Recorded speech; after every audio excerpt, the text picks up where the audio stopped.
பொதுச் செயலாளர் வருங்கால முதலமைச்சர் புரட்சி தமிழர் ஐயா எடப்பாடி அவர்களை வணங்கி, இருவரும் தெய்வங்களான பாரத ரத்னா எம்ஜிஆர், தமிழகுலசாமி அம்மா அவர்களின் அருளாட்சியோடு தாய் தமிழ்நாட்டு மக்களோடு பணிவோடு சமர்ப்பிக்கின்றேன். இன்றைக்கு சனிக்கிழமை ஆனா தமிழ்நாட்டுல ஒரே பரபரப்பு. ஏன்னா தாவேக அரசு தமிழ்நாட்டின் வளர்ச்சி, தமிழ்நாட்டின் முன்னேற்றம், தமிழ்நாட்டின் சட்டம் ஒழுங்கு, தமிழ்நாட்டினுடைய போதைப்பொருள் நடமாட்டம், தொடர் மின்வெட்டு, டெல்டா குறுவை சாகுபடியினால் ஏற்பட்டிருக்கிற வறட்சி, பயிர்க்கடன் தள்ளுபடி, தேர்தல் வாக்குறுதி, தொலைநோக்கு திட்டம் குறித்தெல்லாம் மொத்தத்துல வருங்கால தமிழகம் வளமையான தமிழகமாக்க கடுமையான ரீல்ஸ் வியூகம் வகுத்து அனுபவம், அறிமுகம், ஆற்றல், அறிவு, அதோடு இருக்கின்ற நிலையிலே நம்பிக்கை இழந்த அரசியல் ஆதரவற்றவர்களுக்கு அடைக்கலம் கொடுக்க ஆள் பிடிக்கிற வேலையை அட்டகாசமாக செய்து அதிரடி காட்டி வருகிறது நம்ம முதல்வர் விஜய் தம்பியின் தாவேக அரசு. ஆனா வாசல் தேடி வருகின்ற அரசியல் ஆதரவற்றவர்களுக்கு மானமுள்ள மரியாதை உள்ள வரவேற்பு மட்டும் யாரும் எதிர்பார்க்க கூடாது. இங்கு வேலையும் காலி இல்லை, இங்க ஆட்களும் தேவையில்லை. இருந்தாலும் வாசப்படி வர நீங்க வந்துட்டீங்கன்னா உங்க எதிர்காலத்துக்கும் நாங்க கேரண்டி இல்லை.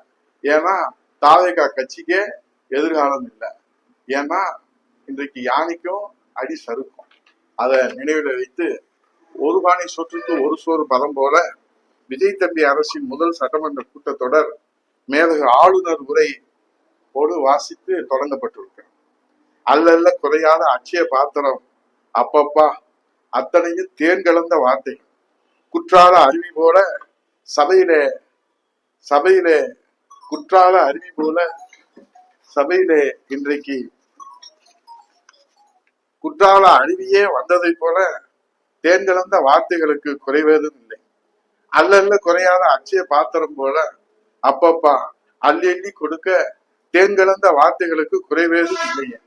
அதோடு சல என அல்வா அறிவிப்புகளோடு குற்றால அருவியே சட்டசபைக்கு வந்ததை போன்ற ஒரு மகிழ்ச்சி. கதை, திரைக்கதை, வசனம், இயக்கம், சென்டிமெண்ட் காட்சி, காமெடி கலாட்டா என எல்லாமே சூப்பர். விஜயண்ணா எல்லாமே சூப்பரா இருக்குது. ஆனா உங்க இந்த ரீல்ஸ் படம் சூப்பர் டூப்பரா போய்விடுமோ என்ற கவலையும் அதிர்ச்சியும் ஏற்பட்டிருக்கிறது. ஏனென்று சொன்னால் இன்றைக்கு நீங்கள் சட்டசபையிலே இருக்கிற மௌன விரதமும், டெல்லியிலே போய் நீங்கள் காட்டுகிற மௌன விரதமும், மக்கள் பிரச்சனைகளுக்கு நீங்கள் கடைபிடிக்கிற தொடர் மௌன விரதமும், சட்டசபையில எழுப்புகிற கேள்விக்கு துறை சார்ந்த அமைச்சர்கள் காட்டுகிற மௌனமும், மொத்தத்திலே நடப்பது தாவேக அரசா மௌன அரசா என்பதுதான் தமிழ்நாட்டு மக்களுடைய கேள்வி. தாவேக அரசின் மௌன புரட்சிக்கு மக்கள் புரட்சி எப்போது வரும் என்பதை பொறுத்திருந்தான் பார்க்க வேண்டும்.